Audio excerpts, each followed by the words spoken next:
जो water logging का issue है वो लगातार देखने को मिल रहा है। ऐसे में आपको बता दें कि कई सारी ऐसी नदियां हैं जैसे कि सोम नदी, यमुना नदी, यहाँ पर जो जल स्तर है, जो पानी का लेवल है, वो खतरे के निशान के बिल्कुल आसपास बहने लगा है। यानी कि अगर इससे ज़्यादा बारिश होती है, इससे ज़्यादा लेवल ऑफ वाटर बढ़ता है, तो कहीं ना कहीं जो निचले एरियाज़ हैं वहाँ पर फ्लड आ सकता है, बाढ़ जैसी सिचुएशन हो सकती है। और उसके लिए सभी तैयारियां प्रदेश ने कर रखी है। इस तरीके के क्लेम्स है, इस तरीके के दावे हैं। लेकिन देखिए, मौसम का ये जो मिजाज है वो आगे लोगों को और भी परेशान कर सकता है, और यही वजह है कि यहाँ पर नदियों के जलस्तर की बात हो रही है।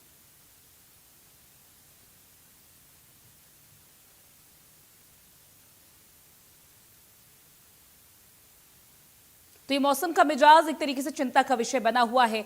जो नदियों का पानी का लेवल बढ़ रहा है, जल स्तर बढ़ रहा है, उससे भी लोगों को काफी ज्यादा खतरा है। कई सारे ऐसे एरियाज हैं जहां पर और भी ज्यादा तैयारियों की जरूरत है। जानेंगे ज्यादा डिटेल में, हमारे साथ जुड़ रहे हमारे सहयोगी अमित विश्वकर्मा, उनसे करेंगे बात। अमित, मौसम का ये मिजाज, आईएमडी की रिपोर्ट और बढ़ता हुआ जल स्तर कैसे देख रहे हैं, क्या एनालिसिस है?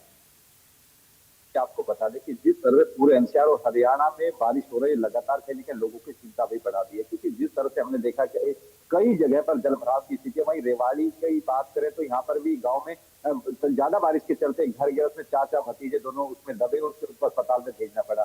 ऐसे में लगातार बारिश, क्योंकि मौसम विभाग की ओर से गुरुग्राम हो, रेवाड़ी हो, पलवल हो, महेंद्रगढ़ हो, नाल येलो अलर्ट जारी किया गया और सुबह से ही लगातार बारिश हो रही है। हालांकि रेवाड़ी में कोई बाढ़ जैसी स्थिति नहीं है, लेकिन जो हरियाणा के दूसरे हिस्से, हमने सुबह गुरुग्राम में देखा कि जो गुरुग्राम की जो ट्रैफिक पुलिस थी उसको कहीं ना कहीं अलर्ट करना पड़ा, लोगों को एडवाइजरी जारी करनी पड़ी कि लोग वर्क फ्रॉम होम करें, घर से ही काम करें।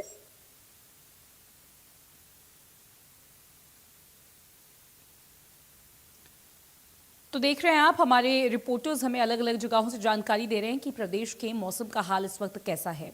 बारिश कितनी किस जगह पर दर्ज हुई है आप ये देख सकते हैं। नारनौल में 22 मिलीमीटर बारिश दर्ज हुई, हिसार में बारिश दर्ज हुई है 47 मिलीमीटर, पलवल की करें बात तो 73 मिलीमीटर, फतेहाबाद में 68 मिलीमीटर, पानीपत में 97 मिलीमीटर बारिश दर्ज हुई है, गुड़गांव में भी 97 मिलीमीटर बारिश दर्ज हुई है। सबसे ज्यादा अंबाला में बारिश दर्ज हुई है 99.06 मिलीमीटर। और अमित हमारे साथ लगातार बने हुए हैं और ये ग्राफिक्स भी हम आपको दिखा रहे हैं। अमित देखिए, कितनी बारिश दर्ज हुई है, किन किन जगहों पर दर्ज हुई है, वो भी मिलीमीटर के आंकड़ों में हम दर्शकों को दिखा रहे हैं। सबसे बड़ी बात ये जानना जरूरी है कि सुपर एल नीनो का इफेक्ट क्योंकि 2026 और 2027 में चलना था, तो कहा जा रहा था कि मौसम में जो है बारिश वो कम होगी। अगर ये कम बारिश है, बावजूद इसके भी विनाशकारी बारिश भी नजर आ रही है, कई कई जगहों पर लोगों को परेशानी हो रही है, जलस्तर बढ़ता जा रहा है, बाढ़ का खतरा है, कैसे देखते हैं? तरफ से लगातार जो मौसम में बदलाव देखा कि अमूमन पहले क्या हुआ करता था कि बारिश धीमे धीमे होती थी और कहीं ना कहीं बड़ा नुकसान नहीं होता था, लेकिन अब जब बारिश होती है तेज होती है, क्योंकि हमने पिछले दिनों में देखा है कहीं 120 mm बारिश दर्ज की गई है, कहीं 103 mm बारिश दर्ज की गई है। अमूमन प्रदेश में ऐसे ही हाल है, जहां पर भी बारिश हुई और भारी बारिश हुई है और जब एक समय में ज्यादा पानी पड़ता है तो कहीं ना कहीं वो नुकसान का कारण बनता है, लोगों को कहीं ना कहीं लोगों को परेशान करता है और कहीं नुकसान का कारण बड़ा बनता है और तमाम तरह के चैलेंज उसके सामने आता है। प्रशासन के सामने भी बड़ा चैलेंज रहता है कि किस तरह से लोगों को जब भारी बारिश होती है तो उनको बचाया जाए, क्योंकि जितने भी एरियाज होते हैं जहाँ की जो लो लाइन एरियाज है वहां पे जल भराव की स्थिति बनती है, कई बार घर गिरने का डर बना रहता है। जैसा कि मैंने बताया कि रेवाड़ी के कोसली में भी एक घर गिरा जिसमें 2 लोग दबे हैं और बारिश के चलते वो घर गिरने की बात कही जा रही है।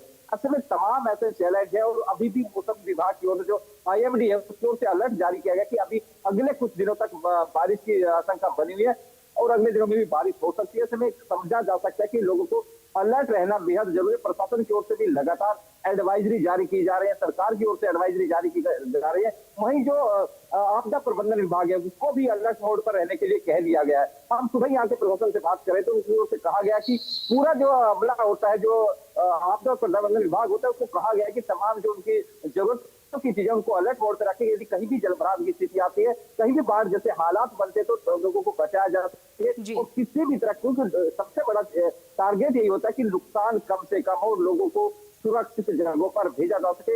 ऐसे में हरियाणा के मुख्यमंत्री नारायण सैनी की ओर से पहले ही मीटिंग ली गई थी और तमाम अधिकारियों को आदेश दिए गए थे किसी भी कोताही बर्दाश्त नहीं की जाएगी।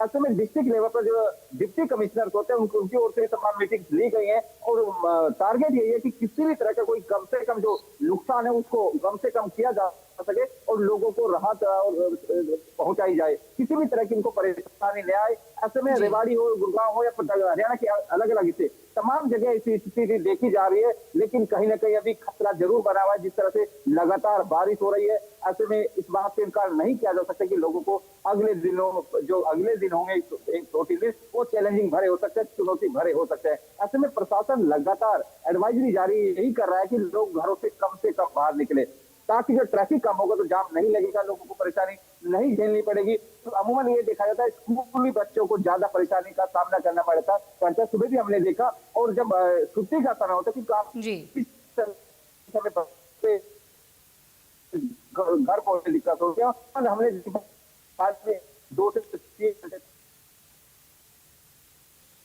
ठीक है अमित, बहुत शुक्रिया आपका तमाम जानकारी और इस पूरी बातचीत के लिए।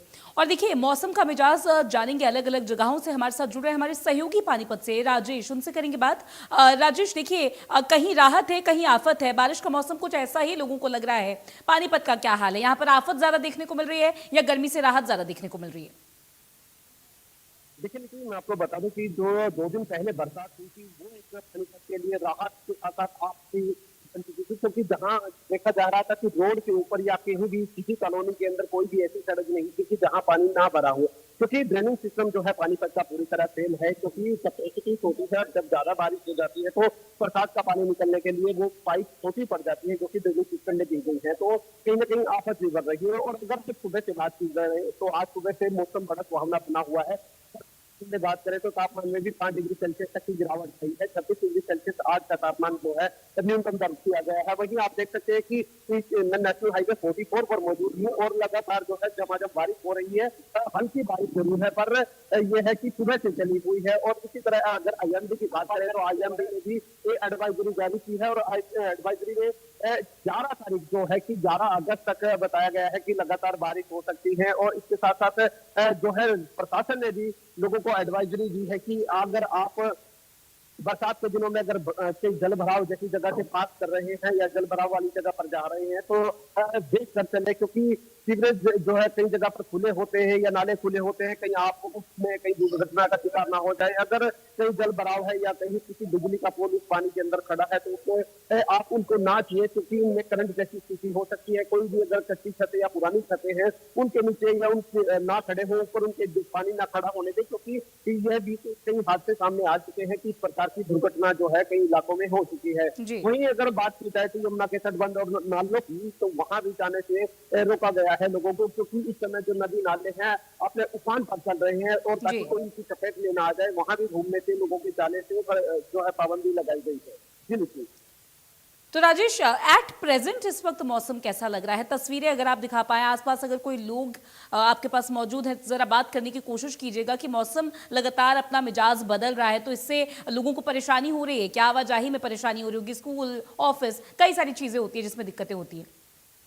देखिए, अगर मौसम की बात करें तो आप देख सकते हैं कि मैं नेशनल हाईवे 44 पर मौजूद हूँ, और हल्की बारिश जो कि सावन की बारिश जिसे कहते हैं कि जो लगातार चलती रहती है, कि हल्की हल्की बारिश होना और मौसम सुहावना बना रहना, मौसम में ठंडक महसूस होना, वो इसमें आप देख सकते हैं कि मौसम बना हुआ है। लोग भी जहां तक है इस बरसात का आनंद ले रहे हैं। अगर 2 दिन पहले की बरसात की बात करें तो 2 दिन पहले जो बरसात हुई थी वो लोगों के लिए आफत बन गई थी। करीब 1.5 घंटा लगातार मूसलाधार बारिश जो चली थी वो लोगों के लिए तो आफत बनी, वही किसानों के लिए जो है वो राहत बन गई थी। क्योंकि जहां अगर करनाल और पानीपत की बात करें तो दोनों जो जिले थे वहां सबसे कम बारिश यानी कि 95 mm बारिश हुई है। अगर अगस्त माह तक की यानी कि जुलाई अंत तक की बात करें और स्टार्टिंग के अगस्त की बात करें तो 135 mm बारिश यहाँ दर्ज की जानी चाहिए थी, पर 95 mm ही बारिश दर्ज की गई है।